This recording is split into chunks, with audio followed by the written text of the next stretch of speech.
Em nome do Pai, do Filho e do Espírito Santo. Amém. Queridos irmãos e irmãs, Jesus hoje ensina para os discípulos e para nós o sentido de não estarmos órfãos. Jesus vai caminhar conosco, nós vamos caminhar com Ele no Evangelho e vamos entender o que significa essa palavra, essa maravilha, essa boa notícia do Evangelho para nós hoje. Evangelho do dia. Evangelho de nosso Senhor Jesus Cristo, segundo São João. Naquele tempo disse Jesus aos seus discípulos: pouco tempo ainda e já não me vereis. E outra vez pouco tempo e me vereis de novo.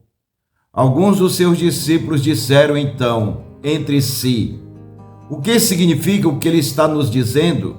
Pouco tempo e não me vereis, e outra vez pouco tempo e me vereis de novo? E eu vou para junto do Pai? Diziam, pois, o que significa esse pouco tempo? Não entendemos o que ele quer dizer. Jesus compreendeu que eles queriam interrogá-lo. Então disse-lhes: estás discutindo entre vós, porque eu disse, pouco tempo e já não me vereis, e outra vez pouco tempo e me vereis?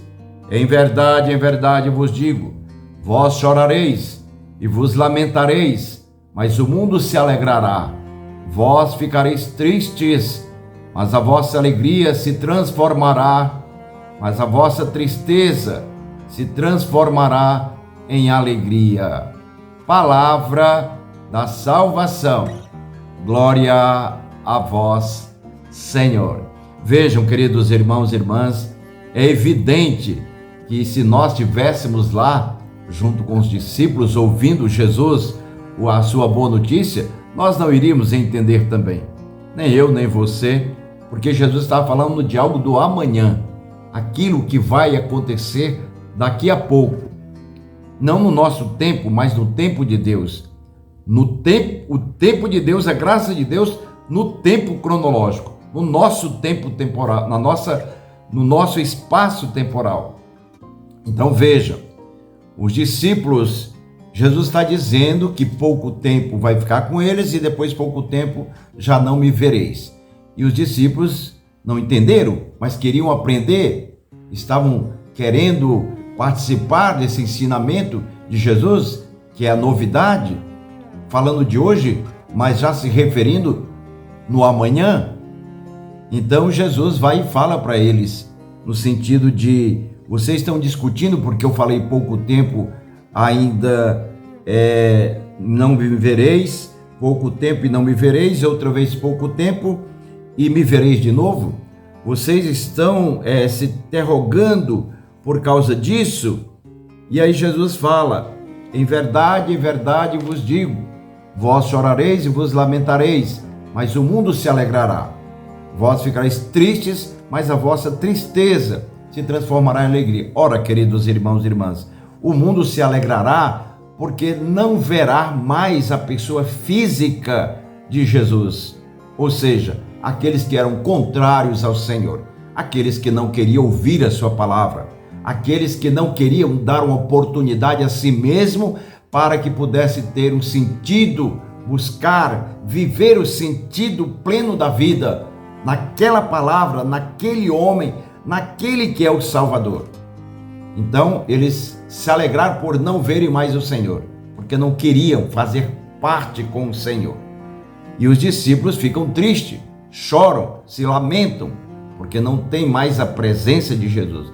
Jesus está ensinando para eles, ensinando para nós também, mas diz que em pouco tempo, ou seja, dentro da vontade de Deus, a graça derramada sobre o próprio Jesus, o glorificando, ele será ressuscitado e os discípulos o verão de novo, nesse sentido, e aí eles irão se alegrar, e essa alegria é permanente, perpétua, para sempre. Por isso que se diz do Evangelho que essa tristeza se transformará em alegria. Queridos irmãos e irmãs, Jesus está dizendo de maneira clara que nunca deixará que os discípulos fiquem órfãos. Não vos deixareis órfãos, estarei convosco até o fim dos tempos. E trazendo para a nossa vida, no momento em que você não vê fisicamente Jesus, é claro, é evidente, mas você sabe que não está órfão, ou seja, que você tem o sentido da vida. Você caminha em direção à plenitude, passando por esse vale de lágrimas, que você realmente tem sentido naquilo que você está fazendo, principalmente seguindo as orientações de Jesus, não só o bem comum, no sentido do direito natural, no sentido da própria natureza, das relações humanas, mas acima disso, o bem comum no sentido da justiça e da equidade, a fraternidade, a comunhão, trazendo para todos esse reino de Deus.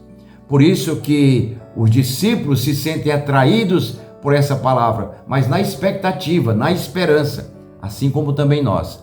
Você nunca está órfão, você busca o sentido da vida, vai passar tudo e você vai acompanhar esse momento junto com o próprio Jesus.